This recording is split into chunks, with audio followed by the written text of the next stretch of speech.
শুভ বিকেল বন্ধুরা, কেমন আছো সবাই? টিকি জ্বলানো রোদ্দুর সকাল থেকে, আর কেমন একটা বিচ্ছিরি গরম, কেউ ভালো নেই। কিন্তু দেখা যাক আমার দিনের বেলায় প্রভু যে আমসত্ত্বগুলো বানিয়ে আমার ভরসায় সারাদিন এই রোদের মধ্যে দিয়ে গেছিলো, তাদের কি খবর? চলো, ওই দেখো আমসত্ত্ব চাপা দেওয়া আছে। আমসত্ত্বটাকে তুলে নিই, তুলে নিয়ে সন্ধ্যা দেবো, সন্ধ্যা দিয়ে বেরোবো একটা জায়গায়। কোথায় বেরোবো সেটা বলছি। তার আগে বলি, তোমরা অনেকেই জিজ্ঞাসা করেছো যে শ্রাবণীদি, তোমার ওই ঠাকুরঘরের কাছে যে গাছটা আছে অনেক দিন থেকে দেখি, সেটা কি আর্টিফিশিয়াল গাছ? না গো, আর্টিফিশিয়াল নয়। এই দেখো পাতা কেটে দেখাচ্ছে, এটা অরিজিনাল গাছ, একদম অরিজিনাল গাছ। তবে এই গাছটা এখান থেকে সরাবো, কারণটা পরে বলবো। তার আগে দেখিয়ে দিই আমসত্ত্বর কী খবর। না রে প্রভু, এসে আগে তুমি কেমন আছো জিজ্ঞাসা করবে না, যে গরমে আমার বউটা মরে গেল কি বেঁচে থাকলো, আমি একটুখানি দেখি। আগে বলবে আমসত্ত্বগুলো তুলেছিলে তো, আমসত্ত্বগুলো সরিয়ে সরিয়ে দিয়েছিলে তো। ওমা, এটা দেখি তো ট্যাপ ট্যাপ করছে গো, হাত ঢুকে যাচ্ছে। এটা একটুখানি মোটা হয়ে গেছে জানো, আর এই দেখো এটা কালার চেঞ্জ হয়ে গেছে, এটা একটু পাতলা হয়েছে, এটা মোটামুটি শক্ত আছে। তবে হ্যাঁ, আরও 2 দিন রোদ দিতে হবে। তারপরে একদম লম্বা লম্বা করে কেটে রোল করে শিশির মধ্যে ভরে রাখতে হবে বর্ষাকালের জন্য। বর্ষাকালে টপাটপ একটা করে বার করো, আর বাইরে বৃষ্টি অনুভব করো আর খাও। করে রাখো আমসত্ত্ব। আমের দাম এখন অনেক কমে গেছে, কিনে ফেলে করে ফেলো। যা রোদ দিয়েছে, আমসত্ত্ব কেন, মানুষ পর্যন্ত শুকিয়ে যাবে। আর এই দেখো আমার গোপাল বাবা জীবন, বসে আছি। গোপাল বাবা জীবনকে খেতে দেবো, সন্ধ্যা দেবো। নাইটিটা পরে থাকছি, নাইটিটা পরে খুব আরাম হচ্ছে। শুভ সন্ধ্যা বন্ধুরা। চাটা ফোনটাকে ঠিক করি, ফোনটা হেসি লাগছে। এতক্ষণে ঠিক হয়েছে। এই এই এই নাইটিটা কোটে চটে গেলেও খুব ভালো, মানে আরাম লাগছে। শুভ সন্ধ্যা বন্ধুরা, শুভ সন্ধ্যা বলতে গিয়ে ফোন ঠিক করতে লেগে গেলাম। শুভ সন্ধ্যা বন্ধুরা, তোমরা বলো শুভ সন্ধ্যা, শুভ সন্ধ্যা কখন থেকে করছো? হ্যাঁ, বুঝতে পেরেছি, শুভ সন্ধ্যা। আবারও বলছি শুভ সন্ধ্যা বন্ধুরা, কেমন আছো সবাই? বংশরাবাড়ির নতুন একটা ব্লগে তোমাদের সকলকে স্বাগত। বেড়াতে যাবো বলে নিয়েছে মরছি, কিন্তু একটাও জামা কাপড় ঠিক করা হয়নি, কি নিয়ে যাব কি না নিয়ে যাব। তোমরা বলবে মরণ দশা, কোথায় বেড়াতে যাবে সেটাই তো বললে না। এখন তোমার বেড়াতে যাবার গল্প এখন শুনবো না, আগে বলো তারপরে শুনবো, এটাই বলবে হয়তো। আর আমি না আজকে যে ভিডিওটা দিয়েছি, আজকে মানে ওই যে সংকষ্টি চতুর্থীর যে ভিডিওটা দিয়েছিলাম, সেই ভিডিওটার কমেন্টে অনেক কমেন্ট আসে। আমি জানি এই কমেন্টগুলো আসবে, আর এই কমেন্টগুলো কালকে অ্যান্সার পাবেন না। হ্যাঁ, কেন বলছি, এই কমেন্টগুলো অনেক কটা স্ক্রিনশট নেওয়ার মতন কমেন্ট আছে। তা কমেন্টসের অ্যান্সার দেবো না, আর কমেন্টসের অ্যান্সার দিলেই চলে যাবে তোমার ইয়েতে, লাইব্রেরিতে। আর লাইব্রেরিতে গেলে আমার কমেন্টগুলো খুঁজে খুঁজে বার করতে অসুবিধা হয়, যেমন স্টুডিওতে রেখে দিচ্ছি। কোনো অ্যান্সার কালকে পাবে না, রাগ করো না। সব অ্যান্সার আমি পড়ছি, আর আমার খুব হাসি পাচ্ছে। তোমরা বলছো হ্যাঁ যে আমাদের এখানে ঝড় বৃষ্টি, আমি কালকে বলেছিলাম না, কালকে কেন আজকেই তো ভিডিওতে বলেছি যে ঝড় বৃষ্টি আমাদের এখানে পাঠিয়ে দাও। আমাদের এখানে প্রচণ্ড বেগ করেছে, আর গুরুম গুরুম করছে, মনে হচ্ছে আসবে, ঠান্ডা ঠান্ডা হাওয়া দিচ্ছে। আমি এটা খুলে দিয়েছি, তোমার জানলাগুলো সব খুলে দিয়েছি। আসবে মনে হচ্ছে, ঠান্ডা হাওয়া আসবে। আর একটু একটু করে আসছেও, কি মজা লাগছে, ঠান্ডা হাওয়া পাবো কত দিন পর। আর কমেন্টসগুলোর উত্তর আমি দেব। হ্যাঁ, আর যাব কাকিমার বাড়ি। কাকিমা বলতে সেই দিনকে অনুষ্ঠানে যে কাকিমাকে দেখালাম ভালো কবিতা আবৃত্তি করছে, কাকিমার বাড়ি যাব। সেই অনুষ্ঠানের ব্যাপারে একটুখানি কথাবার্তা বলতে, তারপর থেকে আর দেখা সাক্ষাৎ করতে পারিনি। আর তোমার যাব কটা জিনিসপত্র নিয়ে ইয়ের কাছে, টেলার বৌদির কাছে যাব, বুঝলে? তাহলে আর এসে একটা সুন্দর জিনিস রান্না করছি, দেখাচ্ছে। যেই শুনেছে কুচুম দর্জিখানায় যাবো, ব্যাস আমারও কিছু দেবো। তাহলে নিয়ে আয়, আগে কিছু বললো না।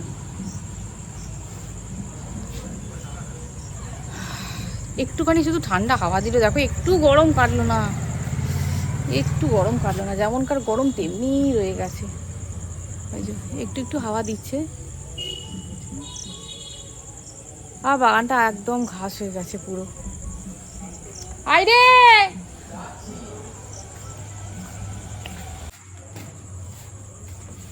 ওরকম ভাবে নিলে জামা কাপড়গুলোকে একটা কিছু জায়গা করে নিতে হয়।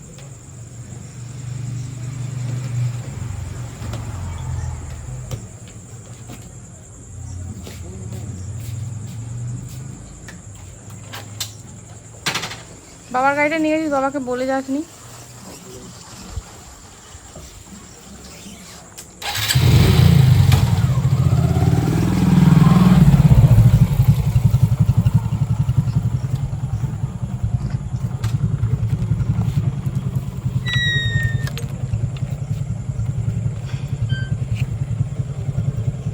আগের থেকে এই গেটটা বেশ ইজি হয়ে গেছে, আগে টাইট মতো ছিল, গেটটা ভেঙে গিয়ে ভালোই হয়েছে।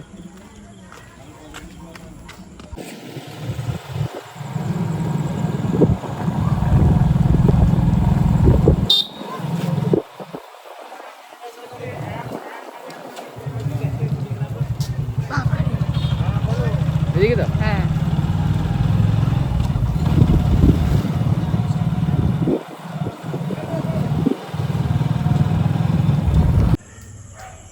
এটা হচ্ছে কাকিমার বাড়ি।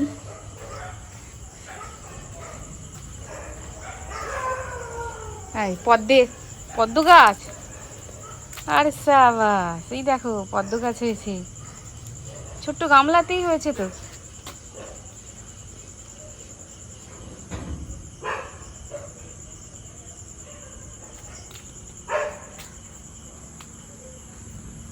হ্যাঁ এই তো, এই পদ্ম গাছ গামলাতে হচ্ছে কবেকার গাছ গো? এই বছরই গাছ একটা হয়েছে, ফুল হয়নি এখনো। চল, হ্যাঁ এই ছেলেটা আছে বাইরে। এটা হচ্ছে আমার কাকিমা, কাকু গেছে গান শেখাতে, কাকিমা বসে আছে। আমি তাই বলছি, মানে কি বলবো, গরম, কাকিমা কাজের লোক পাচ্ছে না একটা। আমি যে কাজের লোক একটা দেখো কাকিমা, বলো বাসন কটা মেজে দিয়ে আর উঠোনটা ঝাঁট দিয়ে যেতে। উঠোনটা ঝাঁট দিতে বলি যে উঠোনটা ঝাঁট দিয়ে যাও, ভাবগুলো একটু মুছে দিয়ে যাও, তাই তুমি পারো বলো পেসমেকার নিয়ে? পারি না তো, কষ্ট হতো খুব, সেই তো খুব কষ্ট হয়, এত প্রচন্ড গরম। হ্যাঁ আজকে কি করলাম, ঢ্যাঁড়স দিয়ে আলু দিয়ে ঝাল করলাম আর পনিরের তরকারি করলাম। এবার পনিরের তরকারি করা মানে সেই কাজু বাদাম বাটা, হ্যাঁ নাহলে ভালো লাগে না, ভালো লাগবে না। এবার সেসবগুলো করেছি, আবার আলু দিয়েছি ওতে, আলুটাকে ভেজে মশলা টশলা দিয়ে কষে রেখে দিয়ে আমি চান করতে যাচ্ছি। আর যে কড়াটা করি না, সেই কড়াটা সেই মাছের, আচ্ছা সেই কড়াটা মাজা হয়নি। আচ্ছা শাশুড়ি মারা গেছে, আমি আবার কাকাকে বললাম যে দাও আমাকে, তোমাদের তো অসৌচ চলছে, আমি দাও ওগুলো বার করে দাও, ওগুলো মেজে দিই, দিয়ে ওতে আবার, আর আমি তো টক থাকাই না ইয়ের সঙ্গে, আচ্ছা আচ্ছা টকের জিনিস আলাদা, আচ্ছা দিয়ে আবার সেই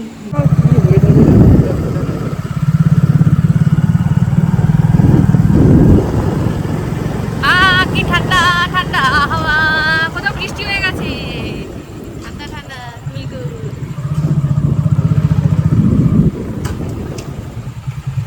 চলে আসিলাম,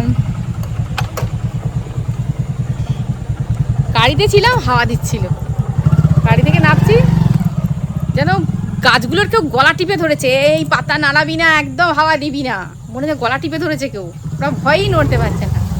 গাড়ি একবারে তুলে দে, কি করবি 10 টাকা, গাড়ি একবারে তুলে দিবি।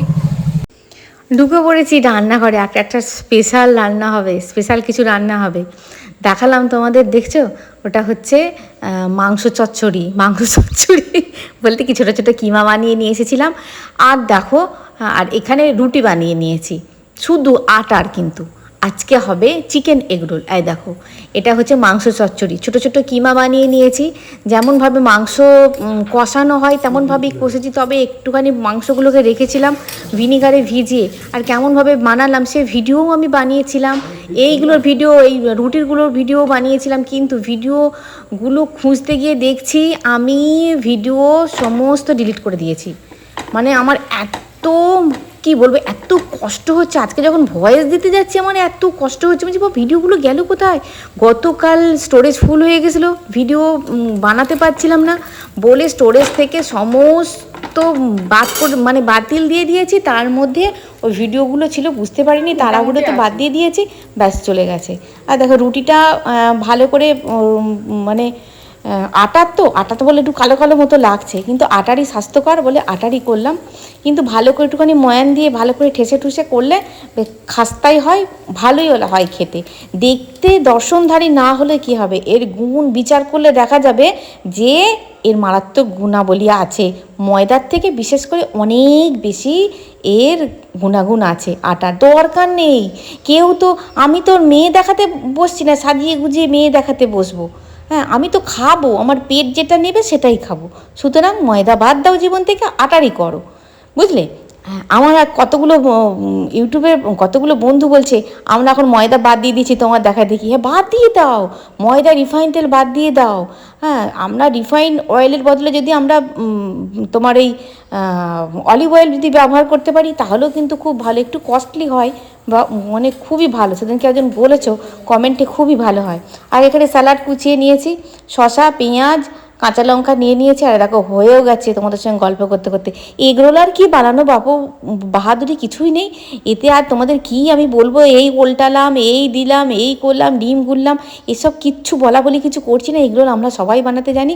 তবে হ্যাঁ, চিকেন রোলটা কুচুমের আবদার, চিকেন রোল করে দাও, চিকেন রোল খাবো, চিকেন রোল খাবো। আমি আচ্ছা ঠিক আছে, আজকে যখন একটুখানি ঠান্ডা ওয়েদার, হ্যাঁ তোমাদের বলা হয়নি গো, এসেই জানো তো একটুখানি যেই বসেছি তারপরে দেখছি দমকা হাওয়া দিয়ে ঝড় উঠে গেল। আর কি ঠান্ডা হাওয়া! ওই যে বাইরে তোমার বসার জায়গাটা করেছি, বাইরে বলতে আমাদের পিছন দিকে, ওই দিকটা বসেছি, ভাই গা হাত পা পুরো ঠান্ডা হয়ে গেল। দেখেছো কুচুবোর সঙ্গে কথা বলতে বলতে কীরকমভাবে ট্যারা ব্যাকাভাবে আমি ভিডিও করছি। আমি বলি ছেলেটাকে তুই ছেলেটাকে বারবার বলেছি বকাবি না।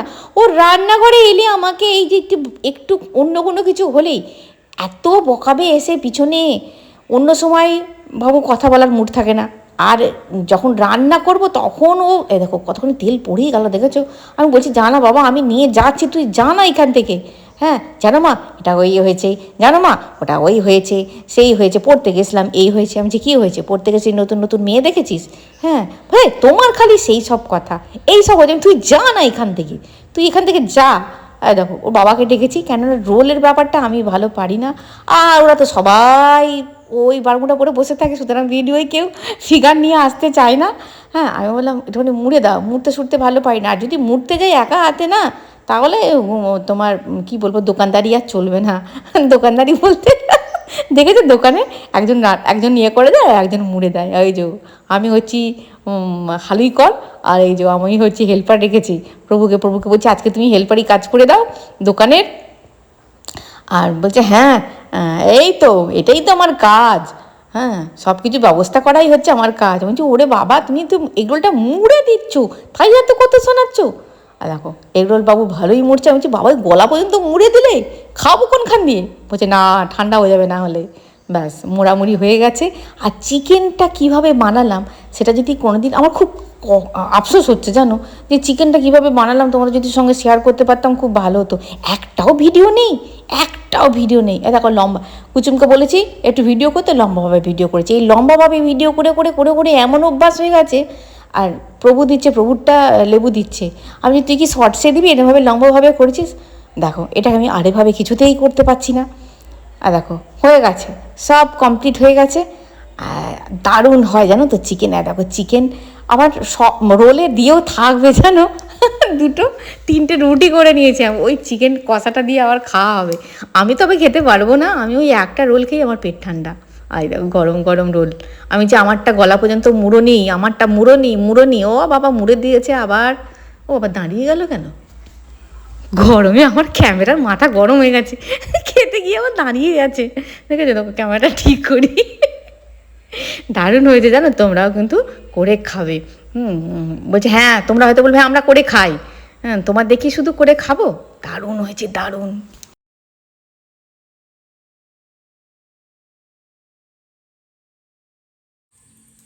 এটা হচ্ছে পরের দিন বন্ধুরা। কমেন্টসের অ্যান্সারগুলো আমি গতকালের ভিডিও দিতে পারিনি, অবশ্যই রিয়াক্ট তো দেবই। আর স্ক্রিনশট নিয়ে রেখে দিয়েছি বেশ কিছু কমেন্টস, ওগুলো আমি বলবো, খুব শীঘ্রই বলবো, এবং সব কটাকে একসঙ্গে নিয়েই বলবো। তো যাই হোক, যেটা বলতে যাচ্ছি তোমাদের, এটা কোনো গল্প কথা নয় বন্ধুরা, এটা একদম সত্যি কথা, এবং 2026-এ জলজ্যান্ত সত্যি কথা। দেখো শহীদ ক্ষুদিরাম বসু কিন্তু দ্বিতীয়বার জন্ম নিয়েছিলেন এবং মাকে বলেই দিয়েছিলেন আমি জন্ম নেব, হ্যাঁ আমি আবার পুনরায় জন্ম নেব।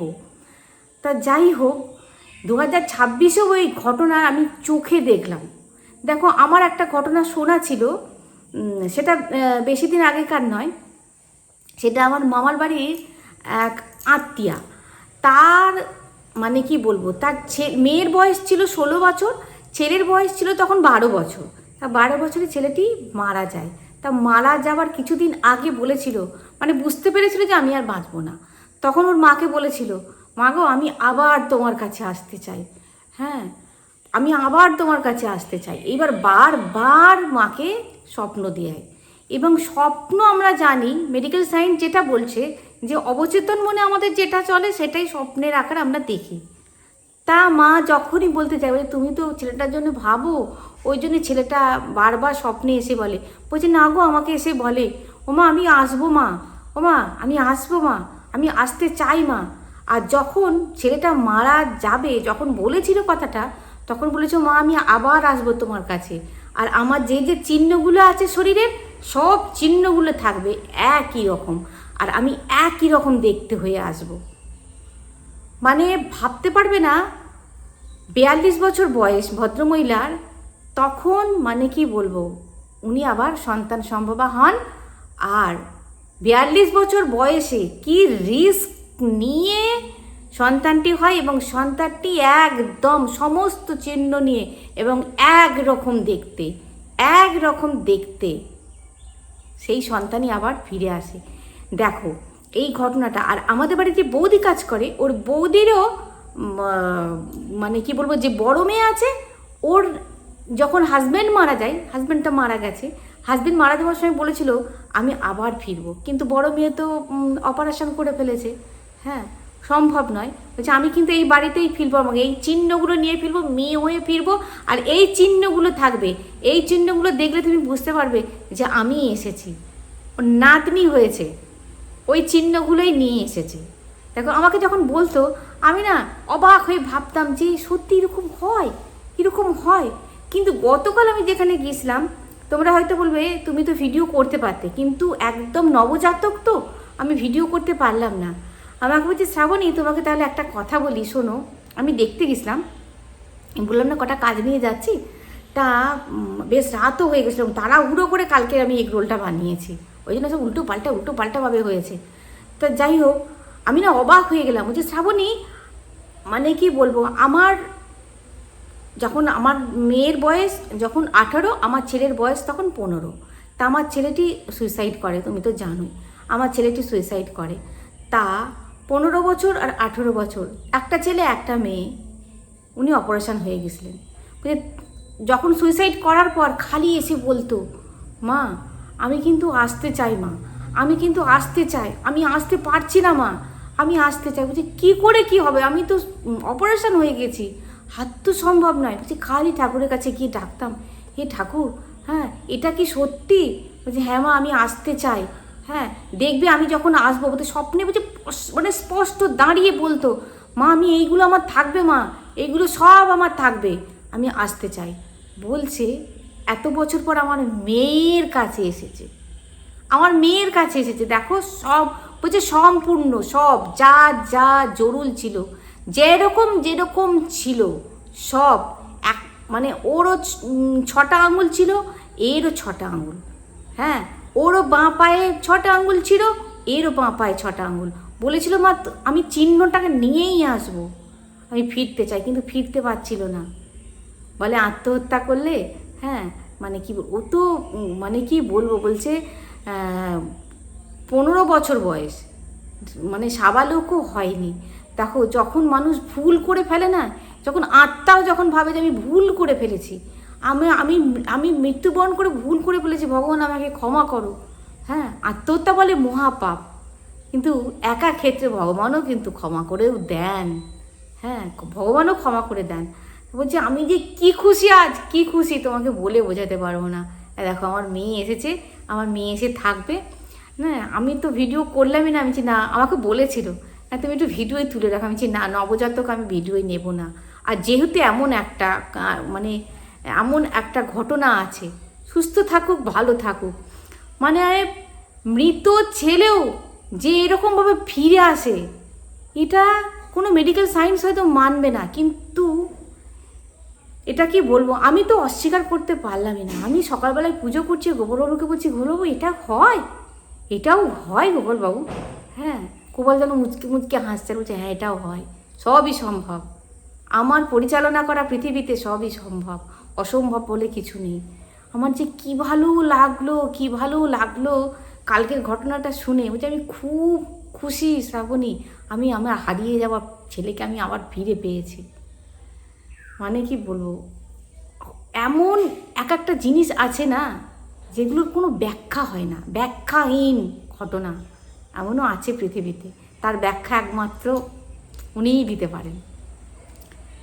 গুড়গুড় করছিল পেটের মধ্যে বলার জন্য, আজকে তোমাদেরকে জানালাম। ভিডিওটা এই পর্যন্ত, দেখা হচ্ছে পরের ভিডিও। খুব ভালো থাকবে, খুব সুস্থ থাকবে। আজ আছি বন্ধুরা।